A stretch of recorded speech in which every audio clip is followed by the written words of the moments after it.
Mayor Brandon Johnson campaigned on passing the so-called Anjanette Young ordinance, but 2 years later it is still stuck in negotiations. Now Young and advocates are ramping up the pressure to get something done.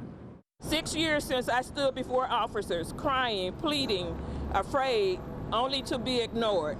On the anniversary of the traumatic raid on her home by Chicago police who had the wrong address, Anjanette Young is still fighting for a law that will govern how police conduct raids. Mayor Johnson continues to voice his commitment to the ordinance, but yet it has not happened. It seemed pretty easy to fix, and here we are 6 years later, still waiting for that no-brainer fix. The delay centers around two things: how long police should have to wait to enter after knocking, and protecting younger children from having guns pointed at them, as happened to 9-year-old Peter Mendez and his younger brother during a wrongful raid in 2017. Give people 30 seconds. We're just asking for 30 seconds.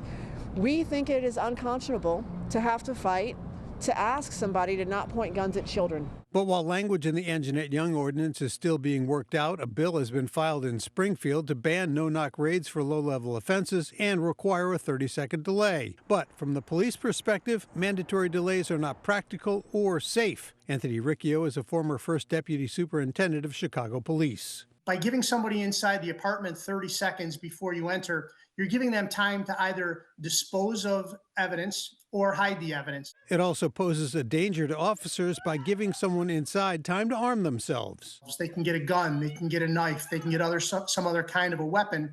And when the police officers make entry, injure the police officers or kill the police officers. But advocates contend that something has to change to protect people like Young. The old way of doing things has done nothing but cost lives, dignity, sanctity, mental health, and quite frankly, the city of Chicago, millions and millions and millions of dollars. So Mayor Johnson, I'm saying to you on today, I want you to keep your promise.